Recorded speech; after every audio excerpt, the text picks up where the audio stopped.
Students, today I will talk about the reactivity series and the chemical reactions related to the non-metals or chemical properties of the non-metals. Before that, I would like to discuss some NCERT questions to you. NCERT questions which are based on the knowledge of metal and non-metal plus the chemical properties of the non-metal, chemical properties of metal, and the reactivity series. तो reactivity series के बारे में आइए पहले थोड़ी सी बात कर लें. Then I will talk about the NCERT questions, some very good NCERT questions which I will discuss here. So the reactivity series is a series which helps us in various chemical reactions. The series is like that, starting from the potassium, sodium, calcium, magnesium, aluminium, zinc, Fe, tin, lead, hydrogen. Here we are having the hydrogen. Below the hydrogen you are having copper, mercury, arsenic, silver, Au and platinum. This is the reactivity series. The topmost element, this is the most reactive element. यहाँ पर हम इसको बात कर रहे हैं, most reactive element की हम बात कर रहे हैं. यहाँ पर हम बात करेंगे लीस्ट रिएक्टिव. हम जैसे जैसे टॉप से बॉटम की तरह मूव करेंगे ये रिएक्टिविटी हमारी डिक्रीज करती चली जाएगी. So it is decreasing in the downward direction. Downward direction में डिक्रीज करती है. यहाँ बीच में देखिए हाइड्रोजन जो मेंशन्ड है, ये डिवाइडिंग लाइन है. एक तरह से आप ये कह सकते हैं कि जो हाइड्रोजन के ऊपर के जो एलिमेंट हैं ये बहुत रिएक्टिव हैं. स्पेशली जो स्टार्टिंग के जो ये 4 एलिमेंट्स हैं दे आर वेरी रिएक्टिव. ये बहुत रिएक्टिव हैं. ये इजली ऑक्सीडेशन भी कर लेते हैं और ये ऐसे एलिमेंट्स हैं जो और भी कई रिएक्शंस में पार्टिसिपेट अगर करते हैं तो बहुत ज़्यादा हमें एफर्ट्स करने की वो ज़रूरत नहीं होती है. लेकिन इसके बाद में जो हमारे पास में ये एलिमेंट्स हैं इनको हम रिएक्टिव कह सकते हैं कि ये रिएक्टिव एलिमेंट्स हैं. ये रिएक्शन जब करते हैं तो जैसे हमने आपको बताया था कि अगर वाटर के साथ भी रिएक्शन होनी है, एल्यूमिनियम की, जिंक की, Fe की, तो स्टीम के साथ में ये रिएक्शन होती है.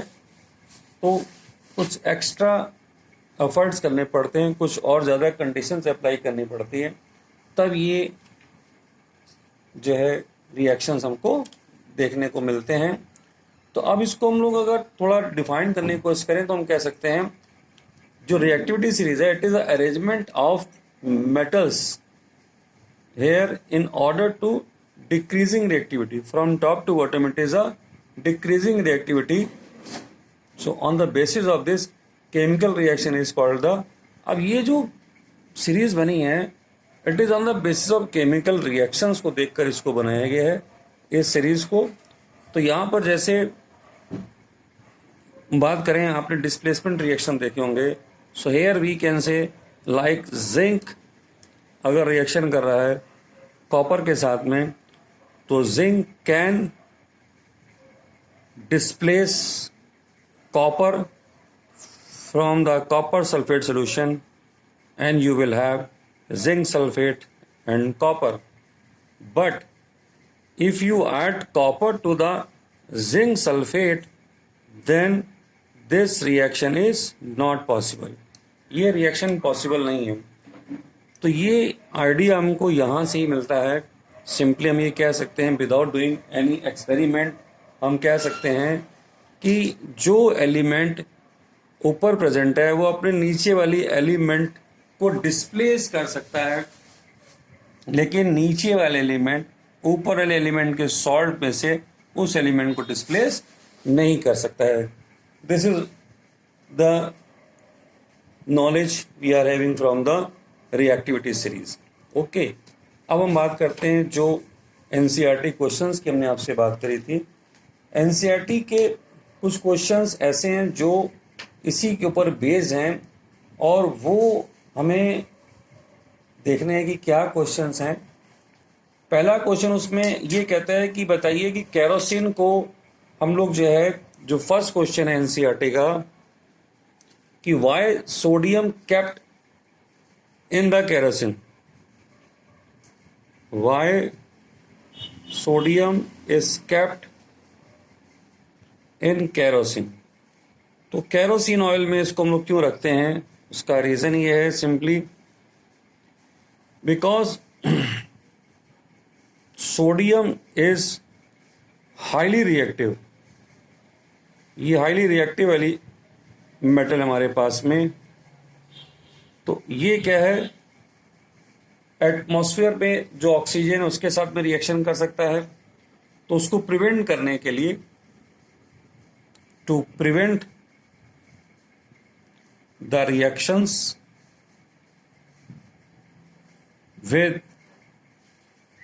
ऑक्सीजन, या अगर मॉइस्चर भी है, क्योंकि वाटर के साथ भी बहुत इजीली क्या कहते हैं ये रिएक्शन कर लेता है, मॉइस्चर और CO2 प्रेजेंट इन एटमॉस्फेयर। अगर एटमॉस्फेयर में ये प्रेजेंट है तो उसको रोकने के लिए जो है इसको केरोसिन में डाल देते हैं, तो ये इसकी सप्लाई कट जाती है और ये इजीली सेफ रहता है यहाँ पर। फिर क्वेश्चन है कि right the equation of the iron with the steam. अगला क्वेश्चन है कि आयरन की स्टीम से रिएक्शन अगर हमें करानी है, ये भी आपको हम बता चुके हैं, बहुत सिंपल सी रिएक्शन है आयरन की। वाटर जो है यहाँ पर स्टीम की फॉर्म में है। अभी मैंने बताया रिएक्टिव एलिमेंट है आयरन, लेकिन उतना रिएक्टिव नहीं है, तो इसके लिए स्टीम हम यूज़ करते हैं और यहाँ बन जाता है Fe3O4 बन जाता है और हाइड्रोजन गैस यहाँ पर लिबरेट होती है। तो ये जनरल एक फॉर्मूले की तरह भी मैंने आपको बताया था कि जो मेटल्स हैं अगर वाटर या इनकी स्टीम के साथ में रिएक्ट करते हैं तो हाइड्रोजन लिबरेट करते हैं यहाँ पर। अब यहाँ पर देखिए जो क्वेश्चन नंबर 3 में डिस्कस करने जा रहा हूँ, it is very important question. ये क्वेश्चन कहता है कि हमारे पास में 4 मेटल्स हैं, we are having 4 metals. 4 metals हमारे पास में है, A, B, C और D। और ये जो 4 मेटल्स हैं इनका रिएक्शन यहाँ पर दिखाया गया है कुछ कंपाउंड्स के साथ में, और उसके रिजल्ट दे रखे हैं और उसके बेसिस पे कुछ क्वेश्चन आपको बताने हैं। तो यहाँ पर जो मेटल है हमारे पास में वो है A और वो है B और C और D। कंपाउंड हमारे पास में पहला कंपाउंड जो है वो आयरन का कंपाउंड है, आयरन सल्फेट। पहला कंपाउंड है आयरन सल्फेट। दूसरा कंपाउंड है हमारे पास में कॉपर सल्फेट, कॉपर सल्फेट है हमारे पास में दूसरा कंपाउंड। तीसरा कंपाउंड है हमारे पास में जिंक सल्फेट और चौथा कंपाउंड हमारे पास में है सिल्वर। इसकी रिएक्शंस यहाँ पर शो की गई हैं, ये ऑब्जर्वेशन यहाँ पे दी हुई है इन मेटल्स की। और ये मेटल्स कैसे यहाँ पर देखिए शो कर रहे हैं। यहाँ पर कह रहा है कि कोई भी रिएक्शन नहीं हो रही है इसमें, देयर इज नो रिएक्शन इसके साथ में। यहाँ पे कह रहे हैं डिस्प्लेसमेंट रिएक्शन हो गई है। इसकी रिएक्शन के बारे में कुछ नहीं बताया गया इस क्वेश्चन में। बी ने डिस्प्लेसमेंट रिएक्शन यहाँ पर शो कर दी है फिर यहाँ पर कोई रिएक्शन करवाई नहीं गई है और यहाँ कह दिया गया कि कोई रिएक्शन हो यहाँ पर नहीं हुई है, इसके बारे में कोई इन्फॉर्मेशन नहीं है, ये रिएक्शन मतलब करवाई नहीं गई है। फिर यहाँ पर भी नो रिएक्शन है, यहाँ भी नो रिएक्शन है, यहाँ भी नो रिएक्शन है।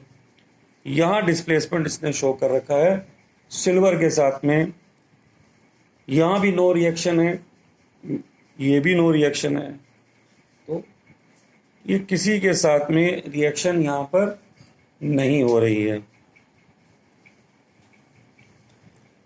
अब यहाँ देखिए, ये जो मेटल्स हैं इनके साथ में जब रिएक्शन करेंगे तो ये डिस्प्लेसमेंट रिएक्शन देंगे।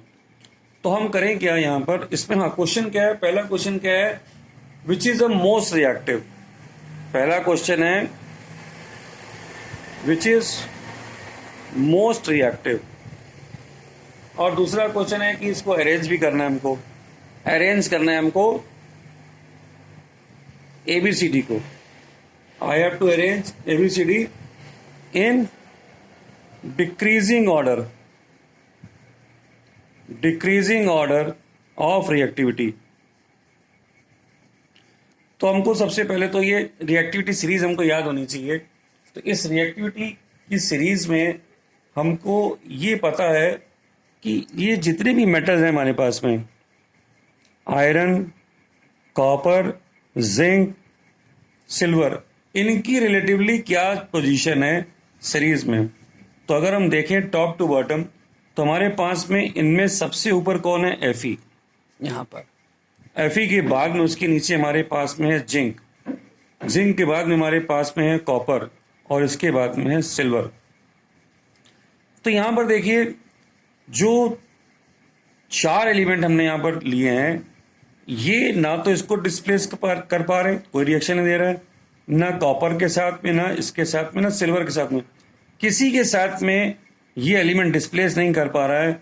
इसका मतलब है ये एलिमेंट हमारा D सिल्वर के भी नीचे है, सबसे नीचे, किसी को डिस्प्लेस नहीं कर पा रहा है। उसके बाद में अगर हम देखें एलिमेंट C को, C आयरन